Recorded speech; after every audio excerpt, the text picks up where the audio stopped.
Welcome back, everyone, to OVN's No Neutral Podcast. I'm your host, as always, Taylor. Joining me today is my new friend, Don. How's it going? Uh, you are a triathlete, you were in the Air Force, and you did a couple different jobs full time when you were Air Force active duty. Is that correct? Yes. So you switched from being a vehicle mechanic to a flight engineer. What is a flight engineer just another name for an aircraft mechanic, or what's the difference? No, actually, I fly on the helicopter in the we call the center seat or the right door, and on the helicopter. And so we do the mission management. We're kind of a load master, a gunner. We're a jack of all trades. So we do everything but fly the aircraft. So, Okay, so that's I think the Army calls them 15 tangos, or it's not like air crew, but it's something similar. I know some people who've had that as their job before. yeah, Uh the Army and what the Marines, their flight engineers, they actually do the maintenance on it, whereas we just go and we actually do the mission portion of it, and then bring it back, and maintenance takes care of any issues we have. And there's usually two Gotcha. flight Okay. engineers either in a front position, actually in the cockpit, or on the door or the tail, depending on which aircraft you're on. Okay.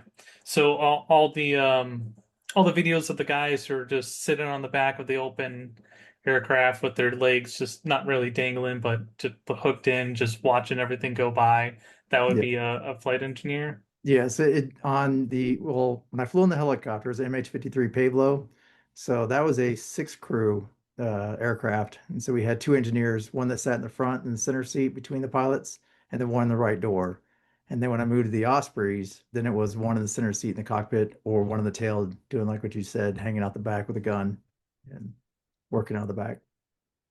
Okay. Um, what's the difference between the two? Obviously, I know what the Osprey is. It's got the two rotors on the side that rotate for Yes. VTOL and landing, and then rotate forward for flight. Um, but outside of that, like I don't know what the Pavlo helicopter is. Yeah, so the Pave Low was our large transport. We could fit actually a Suburban in the back of it, and that was our special ops helicopter, and that's what we used during the war back in, '01 up until 2006, and they retired that helicopter, and that's when the tilt rotor took over. Same mission, just faster aircraft, longer legs. And then we took because the Pave Low had two gunners also. They were on the left window and on the tail. And with the Osprey, we didn't need, it's only a four or a five-person crew, or four-person crew, sorry. And that was just the two pilots and the two engineers. And then we became kind of a slash gunner engineer positions. Oh, that's kind of cool. I think the Osprey is a neat aircraft just because of the whole VTOL thing, being able to just take off and then go faster than most helicopters. Oh yeah. Most helicopters, I imagine. Yes. So Which one did you like the most? I guess the Pave Low mission was awesome. I got to do a lot of combat in that helicopter. So that was probably the especially during 2001, 2002, and three and all that as the war kicks off. That was the probably the biggest impact on my career is being actually doing the job, the mission we've been trained to do. And then when I did the Osprey, we stood up the unit and kind of molded that, which we're now at 20 years, since that thing came with the Air Force. We didn't get until 2006. And so the missions were the same, just I didn't get to deploy with the Osprey. So there's some love in there for the Pablo. No, I get that. And when I think of the Osprey, I really think of it more being as a Marine uh, vehicle than anything because that's who I normally hear about using it is the Marine Corps, and it kind of makes sense that the Air Force would have it considering that's their job. Yeah. Yeah. So the So what? Ospreys are shipped ashore most of the time. And then we're actually soft aircraft. So we'll take teams in, ATVs, any kind of special equipment, working with the soft teams to get them into somebody's backyard, you know, in at night and dark. Mhm.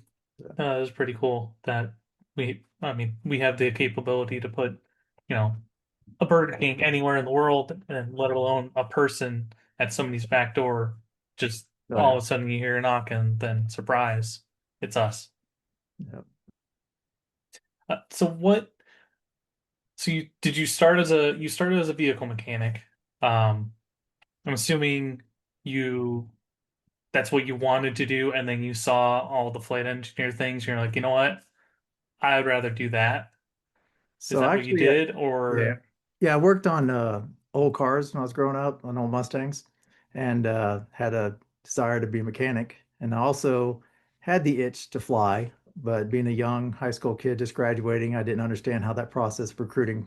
Oh yeah, we'll get you in there, and so I ended up actually working on heavy equipment refuelers and fuel trucks. So it was like a specialty of the mechanic stuff. Worked on that, and then eventually worked over to like fire trucks and just all heavy equipment, forklifts, and that kind of stuff. And after 13 years of that, I moved up in ranks to where I wasn't working on the vehicles. I was just handing out work orders and just doing, the QC checks on them. And so it kind of lost its luster of, being able to repair. And then I had a friend who used to work for me, and we were in a critical career man field. And so they finally opened the gates and allow us to retrain. And so as soon as he found that out, he called me up and he's like, "Hey, I'm gonna be a loadmaster on a gunship. You should go check it out." And that's where I was like, "Absolutely." And then went in. This is in 2000, and went into the NPC and then the NPF, and then found out that I could be a flight engineer. Let me try that out. And I was stationed in Florida, so I knew the helicopter, because it flew up and down the beaches, and it was on base. So it was kind of cool. And I was like, "Oh, I could be one of those. Absolutely, sign me up." And that's when I got here to the schoolhouse. And of course, September 11th kicked off. So kind of I was right, pretty much the right timing to, as soon as I graduated, I was in Afghanistan. So and then I did that 13 years of and that. you were able to change jobs before the floodgates opened, essentially, of everybody trying who could and wanted to uh, joined up because I've heard of the surge of recruiting offices just having lines out the door. Yeah, and Just it was a year-long training. So you got to do the water survival, the survival school out in the field, and then the training itself was 10 months long just to get through the helicopter course. So it was oh, quite busy. And then, like I said, I got out. I graduated in February of '02. And as soon as I got to the unit, they're like, "All right, green flight, and you're gone." okay. Do they so with that type of school? I know like vehicle mechanics. If you're a heavy equipment operator, you're going to learn on like the heavy equipment. But for when it comes to um, flight engineer, do they train you on multiple versions or multiple aircraft or? No, it was the same aircraft. We did have, when I was coming through, different versions. There's a model, which is like a basic model, and that went away 2 months into my course. They retired that helicopter. And then we had a J model, and then it worked to an M model. And that was just the upgrades on the terrain following and some of the radar stuff and some of the defensive systems. But you flew on the different versions here at the schoolhouse. Oh, okay, so basically, kind of like with pilots, where you get trained on this specific model, or the variants as well, but you don't get trained on anything else. Okay, that's Yeah. kind of cool. Like, I wasn't sure on that because we have a couple different ones in the guard, a couple different helicopters, and as far as I knew, nobody really cross-trained with the other one just because you got to be specialized. Yeah, they give you a basic qual and just to kind of figure out how the helicopter works and all that kind of stuff. And then they go to a mission manager, and that's where you shoot, do the hoist, uh, do the actual mission tactical part of it, up front. Oh, that's pretty cool. So you do triathlons. Yeah. Do you do any other sports besides that? So it's a kind of a funny story. I was doing Spartan races back in 18 and 19, and just kind of get my mind, the family could do them because they even have kids 1/2 mile, 1 mile races. And so it was kind of a family thing to get everybody out. But then I found that I was doing, I couldn't just do one race. I need to do the trifecta weekend, which is three different long versions. And then eventually got to do the ultra, which was like 32 miles and 60 obstacles, just to keep pushing it. And then I was talking at work, and I work with a bunch of other veterans, and we were just talking, and one guy was an Ironman, and I'm just like, man, that's crazy. There's no way I could do it. And he's looking at me going, well, there's no way I could do what you do because I just, you're out running the woods and doing monkey bars and still running. And I was like, yeah, but do all this other crazy stuff on this, the triathlon. And he's like, yeah, you should come to my side. And so he was doing a race, and this was in December of 19. And I was watching him do it. And also my wife's friend, he was doing his first one at the same time. They're both in Arizona. So we were watching them and tracking them as they go. And my friend did his in like 10 or 12 hours, something really quick. And the other guy was meeting, just at the cutoffs of the swim. Then he got on the bike and it was like just at the cutoff. And then we're watching, we're like, oh man, he's not going to make, the last cutoff. And he got in, he finished it. And at that point, my wife was like, man, if he works out all the time, he, trained for this and he struggled, there's no way you could do it. And so, oh yeah, bet's on. So I went back to work and I was like, all right, what do I need? And that's when I found out it's kind of an expensive sport. Bikes are not cheap, the gear and stuff. And then the races themselves aren't cheap to enter. But I signed up for the summer of 2020. So I'm training, and then March kicks off COVID. And so the first race I signed up for canceled, and then I finally got to do a race in October in Arizona, and that was it had some lackluster because it's all about the shoot at the end, the crowds, everybody, but it wasn't because it was you're 6 foot from everybody. The swim was weird, having a mask on, you go run in the water, take your mask off, and then did the race. And then at the finish line, it wasn't here's your medal. It was like your medal's on the table, put a mask on, and then see you later. So I was like, I did it, but there was no, whoo, this is great. And of course, I Yeah. learned from it that it's not only swim, bike, run, there's also the nutrition part of it where that'll get you if you don't take care of your body while out there. That and it was 100 degrees. So that kind of got me into the bug of, all right, I need to do more with that. And it was only a half, so I only did the 70.3. And then that was all right, let's see what else I can do. Yeah. Now it's crazy the distances that you have to bike, swim, run, and all that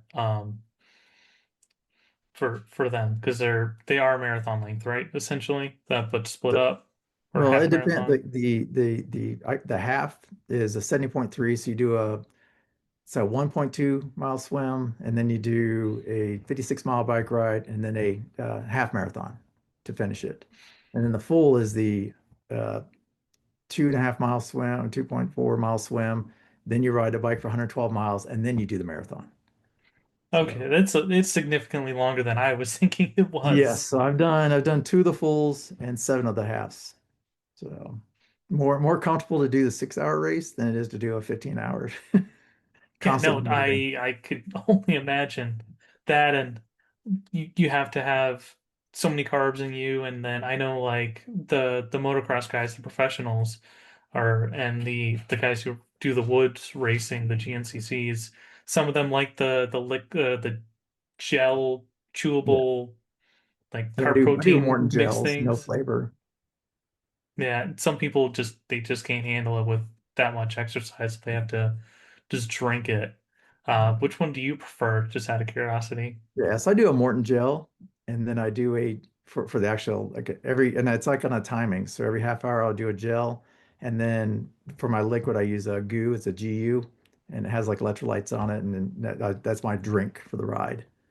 So, and then on the course there's usually Gatorade. They provide Hmm. oranges. Actually, and it was weird. They provide Coke and Red Bull and other stuff. And so it's one of those things you never try anything new on race day. And then Hmm. after like so many like 20 miles, you're like, man, maybe that Red Bull will give me wings, who knows? But there's stuff that they say like the Coke helps with, the stomach, which, you're like, all right, I don't know how that works out, but maybe it's a little sugar rush at the end. Hmm.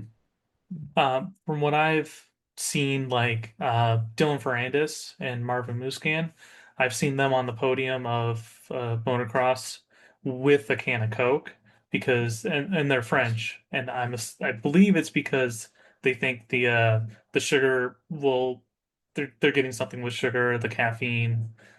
It's still technically water, Yeah. even a little bit different.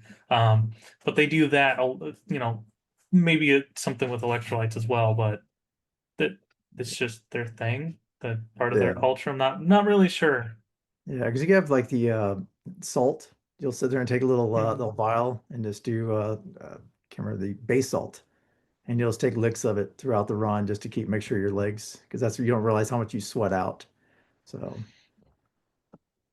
Yeah, I can only imagine how much it'd have to be you'd have to be like a NASCAR driver with you start out at 150 pounds and by the time you're done you're 130 yeah, or something like that because just how much yeah. you granted I don't think any NASCAR driver is under 50 pounds, but that was the number that popped in my head.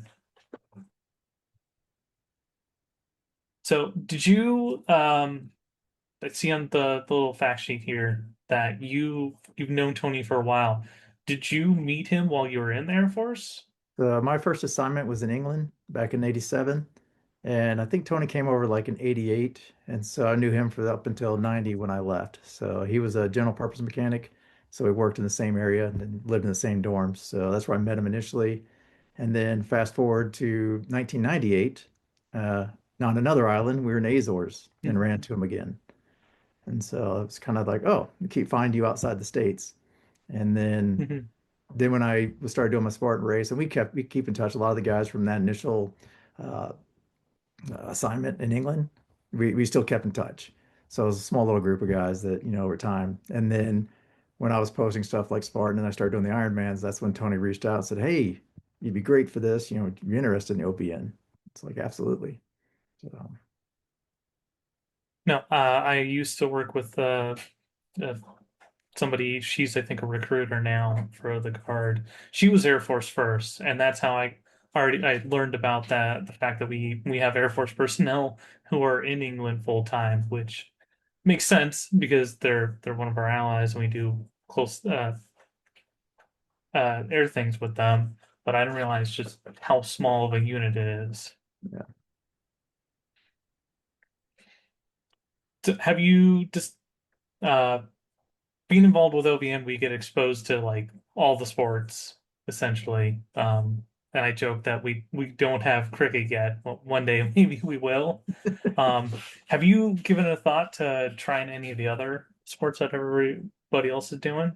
So I realized I just turned 57 years old. I realized, and kind of the reason I was doing a lot of sports because I ended up having kids late in life. And so I wanted to be the health because when my kids graduate from high school, I'll be 60. And it's one of those things where I Hmm. wanted to be the dad that was still in shape and, being able to do things with them and then to beat off the boys when that time comes. But it was one of those things where you're just like, yep, I, I want to stay in shape. I want to do, this, but I'm now in New Mexico in Albuquerque, and there's no whole lot of stuff to do here. I mean, there is mountain biking and hiking and that kind of stuff. But then that's when I started doing this triathlon stuff, and I realized somebody asked me the other day about pickleball. And I realized, like, okay, when I run, my legs are running straight. My knees don't have to do any push off other than running straight. When I swim, it's the same thing. It's Hmm. mostly upper body. My legs do, a flutter kick pretty much. And then when you're riding the bike, your legs are straight. You're just pedaling. And so I realized, like, this is the sport for me. It doesn't jolt, kill my, I mean, I got back issues and knee issues and ankle issues. So Hmm. it's just kind of push through and it's manageable. So when I look at some of the other stuff, and I've never been a motorcycle guy, that seems to be really cool watching those guys, fly in the air. And it's like, oh, that's, kind of neat. But then, you know, their body takes a beating that I'm just like, I don't think I Hmm. can handle that part of it. So, No, I try to do yoga, at least once a week, so that way I can help get some of the muscles that I don't really hit when I work out and that type of thing. And I know I'm not a mechanic. I've worked with mechanics. I've doing providing them the job orders and ordering their parts and making sure that they're working on the correct Humvee when they're all in the row. Make sure they don't grab the wrong one and all that. Um, so I get being a mechanic full time definitely wears on your body. yeah. Um, sorry. Lost. I had a couple questions lined up, and we've kind of skipped around, which is perfectly fine. It happens all the time. I just need to make the questions a little bit bigger or Yeah. pull my screen closer. Because I Um, will say, I mean, I've actually, because of getting older, I had a stomach hernia. that I finally got to the point where it's like, all right, it needs to be fixed. And so I actually been out of the sport for about a year and a half now. And today I was supposed to be doing an Ironman down in Rio del Sol, New Mexico. And just because of the complications, I actually had to have the surgery twice. And I Ooh. ended up losing 55 pounds in 6 months just because not be able to do me on a liquid diet, not being able to work out, couldn't lift more than 20 pounds this whole time. So I'm itching to get back into it. And I deferred my race to Palm Springs, California in December. So I'm finally getting back into the working out part, getting back into the training. And I tell you, this year off has been tough not be able to do, Hmm. the workouts and that kind of stuff that I'm conditioned to.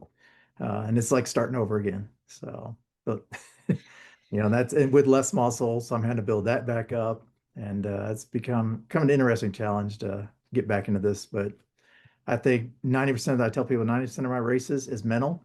That yeah, you Hmm. learn to talk to your body, saying, "All right, stop hurting, just push through. We'll hurt later." And but the training part of it, like I said, that's a routine that I've lost out on. I find myself like, this is getting back into the grind is kind of the hardest part. So Yeah, I've broken my collarbone before, so getting back into the swing of things, you don't realize how much you lose just yeah, from chilling on the couch, watching yeah, whatever. That and the mental aspect is huge for a lot of people when they're just like, the gym is my release. That's my free time before work that I get before, you know, I have to deal with what my job and then I get home and have to cook dinner, whatever it is that people deal with in life. That a lot of people don't realize how much of an outlet it is until it's taken away. yeah. I tell people for like Ironmans, I mean, you get in the pool and swim for an hour, whatever the last thing was on your mind is on your mind for that hour in the water because you got no music, you haven't, really nothing else, but you just in your head swimming. And it, I luckily have some goggles that count the laps in the distance, so I don't have to worry about counting laps. And I have a clock like in my eye, just helping me, for that part of it. So it really is a mental of, all right, and then on the bike, riding the bike, and it's yep, nobody's out there with you. It's just you and the wind, and Hmm. and because the race, you're not allowed to have music or any kind of earbuds or anything. So I train the way you race. So you just get out there and it's you and you know the roads. And then same thing with the run. At least you run, you can wear, I mean, if it gets to the point where you can have some music, but Hmm. yeah, you're in your head a lot uh, doing triathlon stuff. Well, I can see with them wanting or not wanting you to have outside help in some way, like, hey, you need to overtake that person up ahead, or your pace is 11 minutes, you need to kick it up, you need to go into 10 minutes, or Yeah, whatever the pace would be. yeah, most of the time it's just safety. So you know that somebody's coming beside you or passing you, that kind of stuff. Oh, yeah, I can see it if everybody is staying bunched together, like like the Tour de France. That's people Yeah. have seen plenty of footage of them riding down a road just full of bicycles. Yeah, no, I get it from that aspect. Yeah. Well, I tell people I'm not out there to win first place. That's beyond my capabilities. I'm out there just to finish kind of thing and beat the time, against it and do my part. So I typically pace myself to where it's not like I'm pushing my limits completely so that I have something at the end. So that's, part of the training part is knowing what my limits are and when not to hurt myself. And I've been lucky so far. Yeah, no, that's good. That and where you live, you can kind of get acclimated to the heat a little bit easier than other people, but Yeah, and we're I and we're at completely get. 5,500 feet, so I got an elevation, Oh, advantage too. So yeah, that's some would say an advantage, some would say a hindrance to training. But you live there, so you're kind of a little bit more used to it. yeah, so when we did Florida in November of 24, it was whoa, the air's thinner. Like they got more oxygen here. This is awesome. So more Hmm. energy. Yeah, they for professional motocross and supercross, there's a couple of them who live in like Colorado and high elevation places, and when they race in those high elevation places, they usually do a bit better than everyone else because that's where they live and train. Yeah. Oh yeah. So they get a secret advantage by coming down for a day to compete in other zones. Yeah, because I end up because of where I'm at, I typically try to drive because I take my bike with me. So I've done Colorado, up in Boulder, and they're a little bit higher than us, so it wasn't that bad. And then was doing Arizona until they stopped doing those races. So I did those for 4 years. And then I've also done Waco, Texas. And then finally decided I need to do something with, because I take the family with me. So that's why we did Panama City Beach. So I ended up renting a bike on that one. I wasn't going to drive all the way to Florida. Yeah. But Yeah, no, I don't blame you. It's kind of cool that you're able to rent a bike suitable for it because I'm thinking it needs to be, like a mid to higher end road bike to be able to compete because you want the lighter the better. yes. Yeah, and they size you. You kind of give them your dimensions from what because you actually got to get fitted to a bike. So what they'll do is they'll say, "Give me your height, your current, your seat, your pedals, and all that." And then they pair a bike up that's comparable to what you have, and then you bring your own pedals and your water hydration system, and they just mount on that bike. They As soon as you're done, they take it and take all your stuff off, put it in a bag. You got to bring your own seat too, and then Hmm. they take it off, put it in a bag, and they take their bike back. Just leave your stuff that you brought with you, but Huh, that's kind of it's cool. different. It's not the same, because it is a different bike, but it's close enough. So how does the swim uh portion of it work when you're in like Colorado or Arizona? So most of the places, like Boulder had a reservoir. So you just swim out in the middle of the Mm, reservoir and do like a box and come back to shore. Arizona had Tempe Town Lake, which it was a long lake. You just swim the length of it and then come back. Uh, the Waco had like a river. You just went down the river and then got out after the distance. Florida was probably the toughest because you ran out to the ocean and then went around a hmm. pier, 1.2 miles around a pier, got back on the sand, ran underneath the pier, jumped back in and did a second lap. So, I mean, you're fighting currents and all the other elements out there, hoping, that everybody's splashing doesn't attract more, sea creatures. But it's just more, and then you gotta always worry about the next guy, throwing his arm on his swim move and pushing your head Hmm. down or knocking your goggles off. But they've got kayaks and safety boats out there to reset if need be.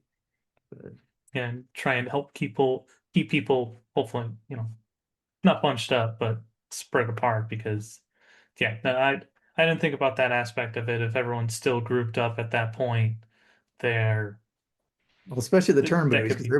everybody's trying to get to that, the shortest distance. So the turn buoys are usually the hardest piece because that's where and you're not swimming straight, so you're kicking sideways. People are kicking to get around and at the same point. So most people like spread out for a group, and then all of a sudden you're like just tight into the turn.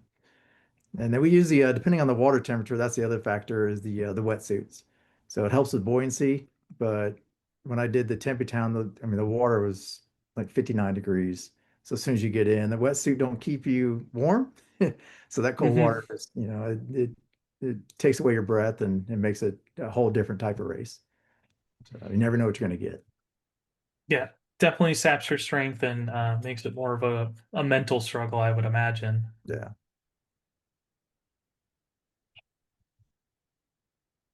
Uh, so you also work on have some other hobbies. You work on a 65 and a 90 Yes. Ford Mustang. Yeah, so 65 took me, I had it for about 10 years, restored it to where now it's, a show car. And then yet I still take it to the drag race and run the quarter mile up here in the straight line. Mostly now it's just car shows just to get her out Hmm. there. And then because I was done with that, I was like, oh, I need a new project. Let me relive my, 20s.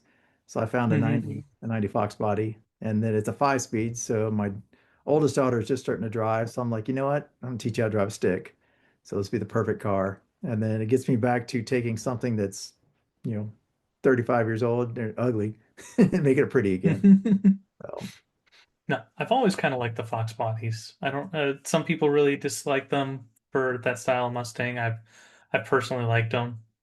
yeah, they're coming back. It's the market is gone crazy for them. And so they actually have like a Foxtoberfest and some other stuff on the East Coast. That's kind of cool. Yeah, because a bunch of the people who had them when they were, in their 20s are now at the point where they're like, you know what I should get again? a Fox body because that's what I had when I was 20. And it is weird how the market trends work because the yeah, 65 Mustang is still worth a lot, but we're gonna I think start seeing the price dip as the people who really want them start going, yeah, I've got one, or Yeah. I'm selling it because I'm too old to enjoy it and none of my kids want it. Yeah, my daughter wants it, but I'm just like, it's just too much of a toy, and it's scary driving around town. Just people either wanting to race you or looking at you where they almost run into you, and so it's nerve-wracking to take it out. And then, like I said, my thing is I just like I said, I like to create, I like to build. Rebuilding something is you're creating. So a little vision of something. I wish I had this '93 Cobra back in the '90s, and oh, I can make one look somewhat like that and do it my style. So and it gives me again, it's something where you get out there, do something for, to keep your mind busy and, keep the wrenches turning. My knuckles and fingers don't work like they used to. And the back crawling underneath the cars is not as fun, but you know, Yeah, but now there's electric and hand wrenches and all kinds of just I swear at least once a month I'm seeing some sort of tool that I'm just like, ah man, that would make doing this so much easier, or that so much easier. And yeah. Yeah, I found it's like a breaker bar extender. You can attach to any wrench, and so it doubles the length of it, like we used to do when we interlocked an open end with a box end. And it's it's kind of like doing the same thing. Like, oh, I could use that. So yeah, never had enough one of tools. the one of the maintenance shops I worked at, we had just a giant pipe Yeah. to put on the end of the breaker bar when you really needed some leverage. Oh yeah. Yeah. And some of the breaker bars we had were as tall as me, Oh yeah. almost, Yeah, just we had the same. because well, something that I don't really want at my house, but very rarely would I ever need. And when you have it, you're just like, ah, thank goodness. Yeah. Oh yeah. So are both of the Mustangs stock? No, the Or are they? 65 is far from stock. It was kind of my build for what I've had because I've always had a Mustang. When I, like I said, I had my mom's, we inherited her 65 coupe as our high school car. And then when I graduated, uh, obviously went overseas, first car came back, I bought a 65 fastback. And then that was my daily for a couple years. And then I was like, well, this old car, is not good for daily. So I ended up picking up, a 90s Fox body. And so I ended up having two cars, an old one and a new one at the time. Mhm.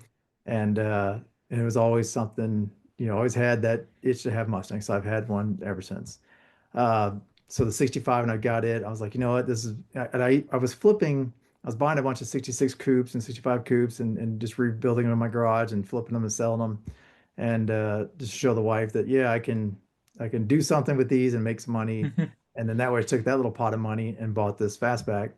And uh and it was funny because I bought it when my daughter was 6 months old. And she's like, you're crazy, you're not gonna have time for that. But over the 10 years and another kid came along, Mhm. uh finally got it done. But it's a modified engine with a 347 stroker. It's fuel injected, it's got a supercharger on it, Paxton supercharger on it, 9-inch rear. It's actually got heated seats and air conditioning and still does 12 Oh, second a quarter mile up here at this elevation. So she's a mover. But yeah, show no, car just won a couple awards yesterday. Just she's fun to drive and show. yeah, I don't blame you. Is the 90 stock as well, or no? It's original stock, so it Okay. hasn't been touched. I mean, it's funny like the roof. If you bump into it, the headliner, if you bump into it, little foam Mhm. dust falls on you. So I've got parts collecting. Yeah, just had a Mhm. birthday last weekend, and so got some carpet, some other parts for it. Just gonna redo the whole thing. I've only changed out the hood, and just uh, just started on it kind of.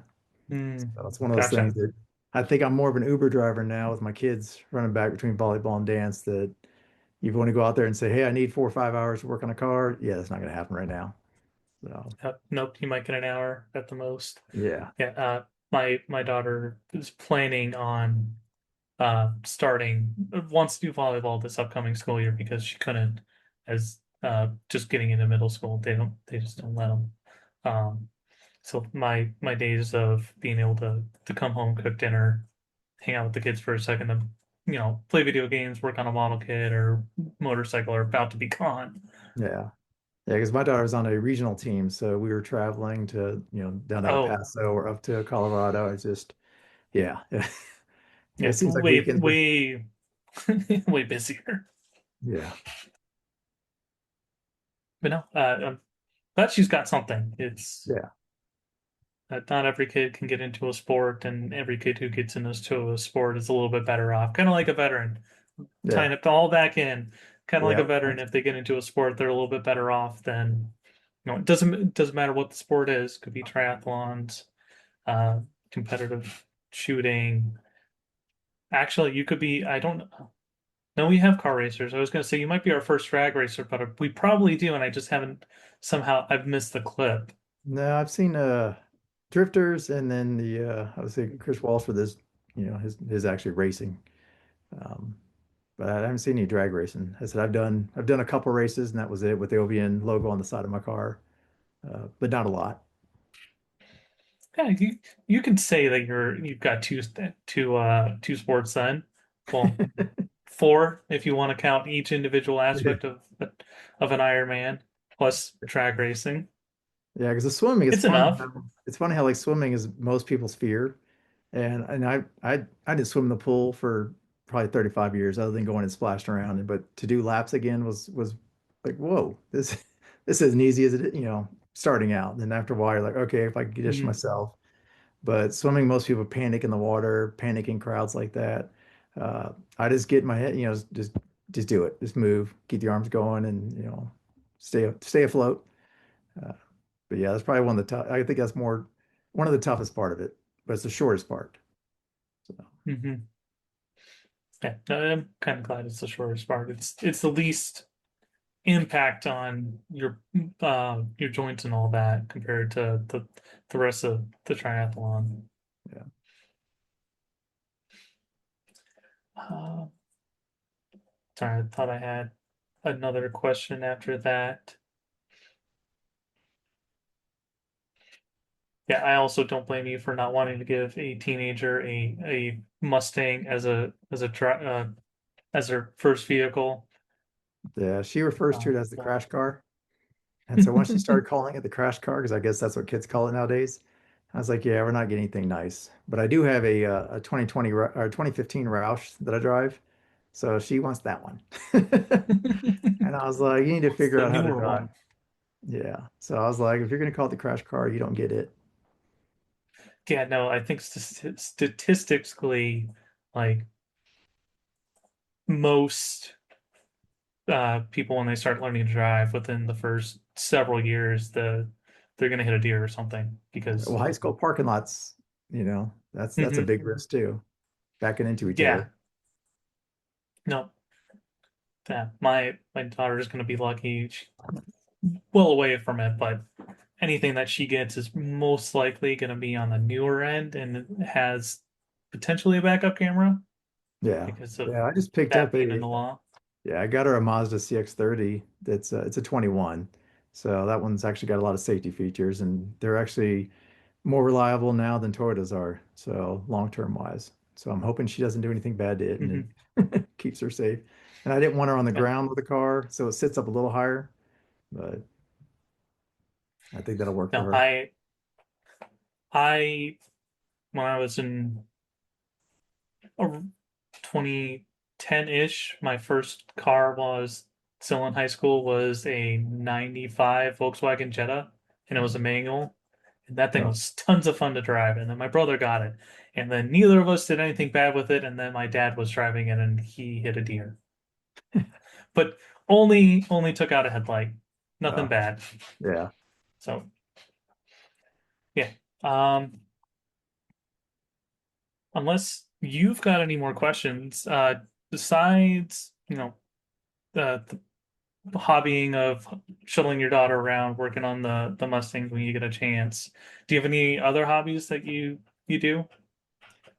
Nope, again, my I think most of my time is now focused on the teenage kids And then getting back into this training is going to be, it's now making time for myself to do this without Hmm. impacting the family. Uh, and like I said, times then I wish I could go out and work on the Fox body right now, kind of thing. But there's always something, Hmm. and can't neglect the wife and the family. So, it's a delicate balance. But also, like Yeah, I said, doing the exercise, doing the sports keeps me healthy. I plan hopefully living as long as I can. Uh, so you gotta get out there and do what you gotta do. So, it definitely. Speaking of training for it, I should have probably wrote this down. When on your average training, how long are you training for? Like, 'cause you can only do so much in the pool. If you don't have a pool, you have to go to probably a pool. And you can only spend so much time doing laps. But the road bike, I'm assuming, and running is the bulk of your training. So I have the pool, I have a gym that has an indoor and outdoor pool. So depending on the time of year, I can, continuously train, and they got a good app system where you can just sign up and plan to go on, for a half hour, an hour swim. And then because it's a I guess, training so you typically, like if you ride a bike, you want to jump off your bike, and go run. So what I try to do is I go to the base on Sunday, no traffic for the most part, and it's got rolling hills and stuff. So I get kind of the just running around, riding the bike around the runway. Uh, so there's a lot of, like I said, a lot of area for that, and then I can get off and either run the track that's on base, or I just run, the roads itself. And then around the house, we have trails that we can ride and run, but I don't ride my tri bike on that because people don't, they don't know what's going on. They're out there walking, goofing around with kids. So Hmm. it becomes dangerous when you're going 20, 25 miles an hour. Uh, and then I have a bike trainer that's got Bluetooth, so it hooks up and I do an app to where it's like a virtual ride. And Hmm. it has resistance, so it'll tighten up the band in the back and make like hill climbs feel real for the most part. So yeah, that's the convenience of, oh, it's raining today. I could jump on the bike trainer. And then I have a workout program that's about 4 months long for the half, Hmm. and then the full one I was doing it was a 6 month. But I've realized that usually it's just the winter, a couple months off, it hurts you when it comes to getting back into it. So you still go, but just not as often. But when I'm in full training, it's literally uh, I've got a nice little schedule, like swim for like 45 minutes on a Monday. Tuesday, do a 2 hour bike ride. On Wednesday, do a 5 mile run, and then it kind of varies. Then on the weekends on Saturday, do a 3 to 5 hour bike ride, and then turn around Sunday and then do a 10 mile run, 15, do longer runs uh, just to kind of condition yourself. And it kind of worked its way up. And then once you get to peak week and you're about 2 weeks out from the race, you start to, trail off a little bit to give your body some recovery before going out there and doing the full. That So makes yeah, sense. typically, Yeah. like I said, I'm starting now for, but Hmm. I have to start. I'm 5 months from a race. So starting now from scratch is interesting to get where I know in August that, oh, I'm supposed to be doing this much, and this much, where I'm getting out Hmm. there going, oh, yeah, my legs are, I could do it, but then, the next day my legs are like, what are you doing? Spaghetti legs. So Hmm. You hit like day too hard. We do not want to function. yeah, because there was That's a point where I drove 10 hours to Waco, did the race on the weekend, drove back, the 10 hours back home, and then a couple days later, drove the 6 hours to Phoenix and did another half there the next weekend, and then drove the 6 hours back. So that was one of my, okay, I can recover quick enough to do back-to-back halves. So that was one of my bigger challenges, and kind of neat. Of course, the family was yeah. like, "You're crazy." That and uh, if your wife is anything like mine, when it comes to driving in new places, she prefers it if I do it. So I typically, what I'll actually do is I'll go out early. I'll drive out there early, and then I'll fly them in. And that way they Oh, can hang okay. out. Then that makes it kind of easier, and then they will drive back home if that's the case. But I was like, that way I can, at the time, since I was in shape, I was in race mode. Hmm. It gave me an opportunity because I can only do 2 to 3 events a year, or at least try to. Because it's just one of those things where you're like trying to get out there and get the OVN message out there, and speak to veterans, that kind of stuff, and talk about it. Hmm. It's kind of a, I would say a lonely sport, but there's not a lot of, people that, because you can't really hang out in the pool. Runs, Yeah. yeah, you can, not everybody goes, hey, that sounds fun. Let's go do that. And Hmm. so, and then the bike is the same thing. You can go out there and ride, but again, it's not like you're riding next to somebody at those speeds, chit-chatting. Yeah. So, You got to focus on the road because yeah. it's still a public road and there can be little holes here and there like Oh, yeah. on those tires that'll definitely mess you up. Yeah, they're like Um, an inch wide tires and yeah, they're really tiny. I should get myself a road bike for going around, but I'm like, for how short of a bicycle ride I do outside, my mountain bike style bike is perfect. That and the some of the roads around me are really bad. yeah, But I live in a state with snow, so the our roads get torn up because well, we have to get rid of the snow. yeah, Um, but yeah, also I can only imagine you can only do, two, three, maybe four at the most events a year because of everyone's trying to do events at the kind of the same time, outside of Florida, California, Texas, that part of the country, no one else can do them during winter. yeah. Like I said, my problem is that until this year is the first year that Ruidoso opened up their race down there south of me. But everything else was outside the state. So that's where it becomes planning of, okay, when can I do it? I mean, I have kids in school, Hmm. so kind of trying not to impact, how that works. So trying to cram it into the summertime, and there's only so many events in this area. That's kind of my limp pack too. I'd love to travel more and go places, but like I said, breaking the bike down, that gets to be stressful because you don't know what you're gonna, unhook. And I got Hmm. electronic shifters and that kind of stuff. But yeah, just trying to find the area. I mean, Arizona was good. It was 6 hours. Boulder's 8 hours. I mean, obviously Waco was 10 hours just to go to Texas. So just trying to get out and around. Hmm. The Palm Spring one is going to be a 10-hour drive. So that's like I said, that's December and it's supposed to be nice weather down there still. So that'll be Hmm. interesting. Yeah, I didn't think about the fact that where you are, that there's not as much water. Therefore, it's going to be harder for people to want to do Ironmans there and just being able to. I'm assuming they have like promoters for each state or multiple promoters who put them on together and work in conjunction with them. Yeah. Yeah, that's why Texas has quite a few. They got a race director, and I think she's doing three different locations.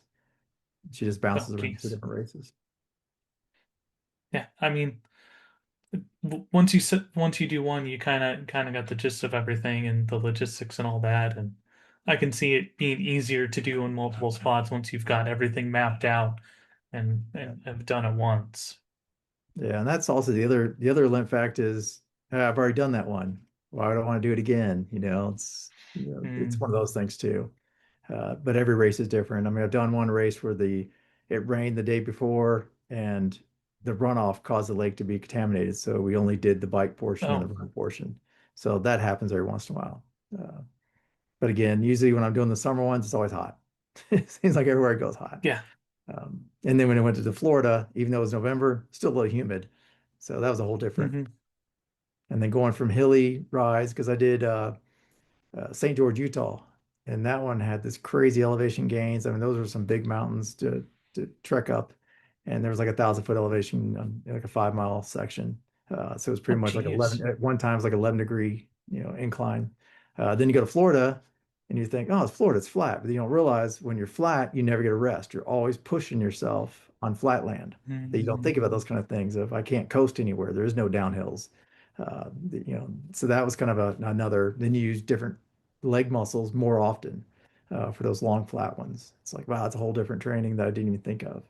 But and usually the next day you realize that, oh, I didn't train that part well enough, and this is Hmm. I, that's where the recovery piece of it is all right, what didn't I do, to get ready for that one. Yeah.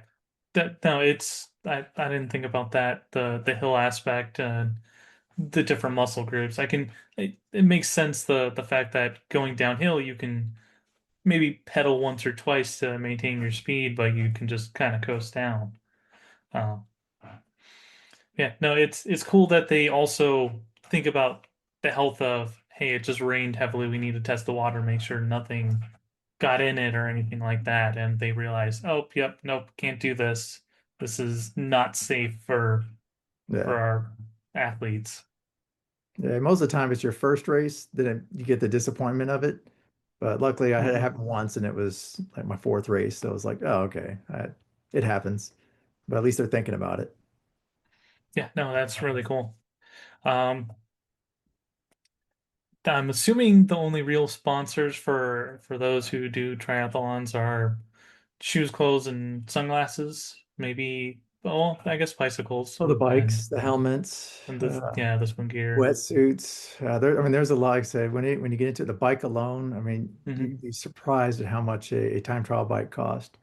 I mean, they run up to $20,000 for a bike, and that doesn't Oh, include half the geez. stuff. So you end up got pedals, the gears, depending on your shift system. Like I said, I got a Di2 electronic shifter, so I just had to push buttons to, shift. And Hmm. then the aero bar when you're in that front leaning position, rims, carbon fiber rims, the zip wheels. I mean, I had to pay almost $2,000 for just the wheels alone. Uh, Jeez. yeah, and then I mean it's just one thing after this seat, it's a couple $100 for a nice carbon fiber plus the clothes. You got to get Hmm.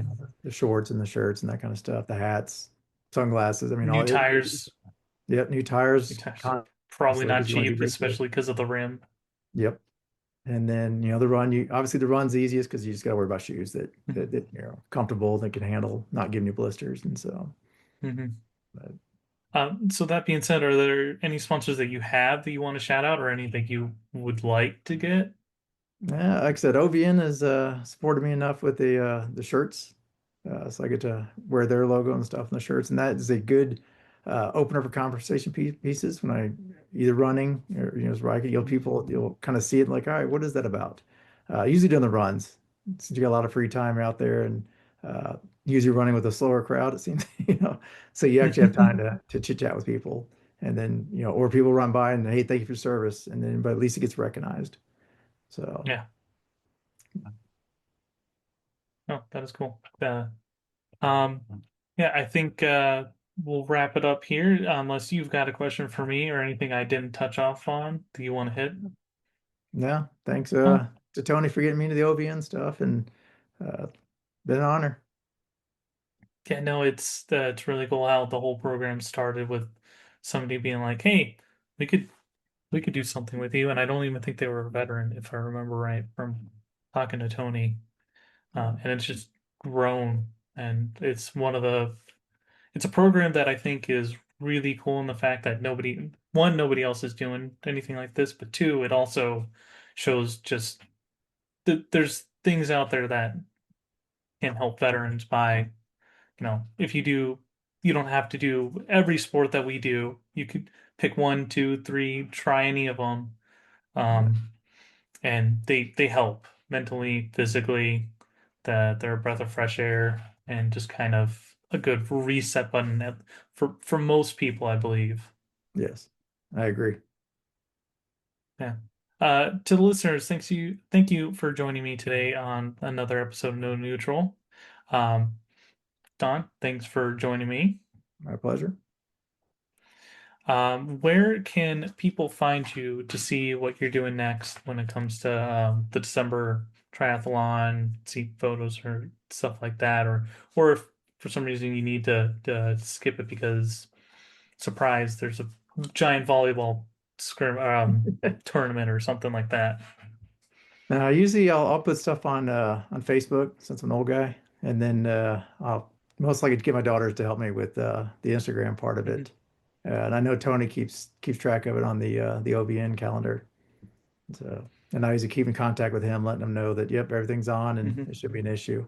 And then, like I said, as far as canceling, since I did transfer from this weekend to December, there is no transfer into the next calendar year. So I will make Gotcha. every effort to be there. Plus, again, I'm a goal-oriented person, so I got a goal, I got to Hmm. go do it.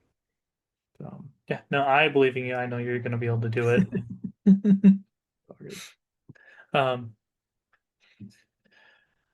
Everyone else, you can find me I've said it before on Instagram as Purple Badger Man, capital PBM, no spaces. Elvian's website has a calendar that we constantly update with all the different athletes, uh, competition dates, where it's going to be, and all that fun stuff. Um, and if for some reason you are in a crisis, reach out to Vets for Warriors. They're a confidential veteran ran help service. You can call, email, or chat with 24/7. Um, their line is managed or brand managed. You basically, it's a veteran who is trained and will answer your call, email, text, chat, whatever. They're going to be the ones to help you. It's not uh, some random individual who may have had no training at all. Um, and if for some reason you don't remember about them, 988 and 1 is the Veteran Crisis Line. Thanks everyone for watching or listening, and I will see you on the next episode.